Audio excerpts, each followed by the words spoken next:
Hi Nick, Hi, Charlie. thank you very much for joining me for this interview today. I have got a few questions about budget, the recent budget, starting with your overall thoughts on the budget. Yes, I think it was a positive budget in the sense that there needs to be some investment in our infrastructure, there needs to be some investment in our public services. So I was positive about all of that. I didn't like the national insurance change, and I think that that doesn't look good. I think it's sort of a tax on jobs, and so I was a bit concerned about that and the message that that's giving out.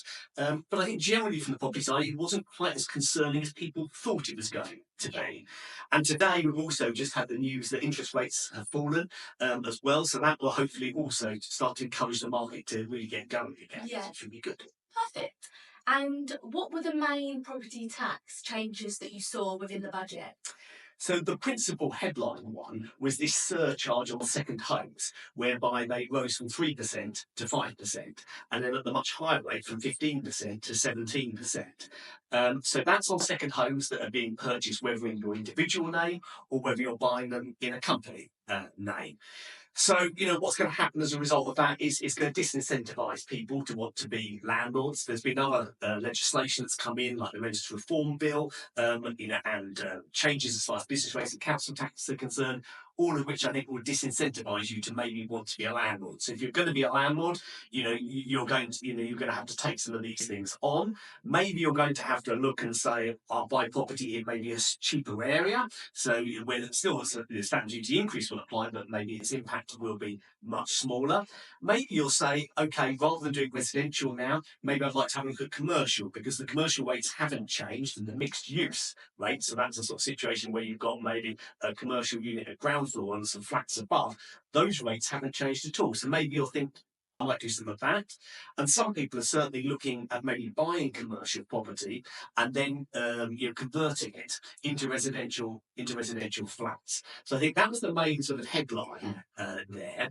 The other ones to sort of think about, which weren't quite so obvious, were first of all, we've got a stamp duty increase that's coming through in March 2025, where the rates do increase and the first time buyer allowance reduces. So I think what we're going to see here at Attwells is a real rush for people to try and get their matters done before the end of March next year, when those rates at the moment are going to go up. So, I mean, a bit of advice to anyone thinking about buying a property is to get started soon, because otherwise we're going to struggle to get matters done by that date. And again, on capital gains tax, CGT, people were expecting that to go up in relation to property, but it didn't, and it didn't change. So we saw going into the last few months before the budget, a real flurry of people wanted to sell their buy-to-let property. So if you were someone who just had one buy-to-let property and you weren't in it in a big way, then they were probably selling. Those people who had more than one buy-to-let property were thinking about putting it into a company, which we do a lot of that sort of work. And so there's a lot of that activity happening because people were worried about what the rate of capital gains tax might be for property. But actually, as it turned out, there wasn't any change for property. So those, I think, were the main changes. That's really interesting. And how has that sort of impacted Attwells overall?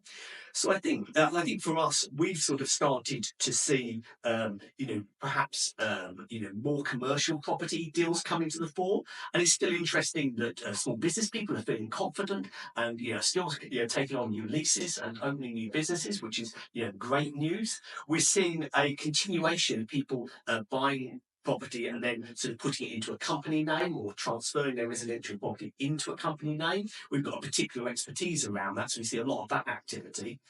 And on the development side, we're seeing people saying, look, yeah, I do want to buy office premises, I do want to convert them into residential, or they'll be looking at a large residential property and splitting it up legally into individual flats. So they're just sort of some of the activities that we're seeing.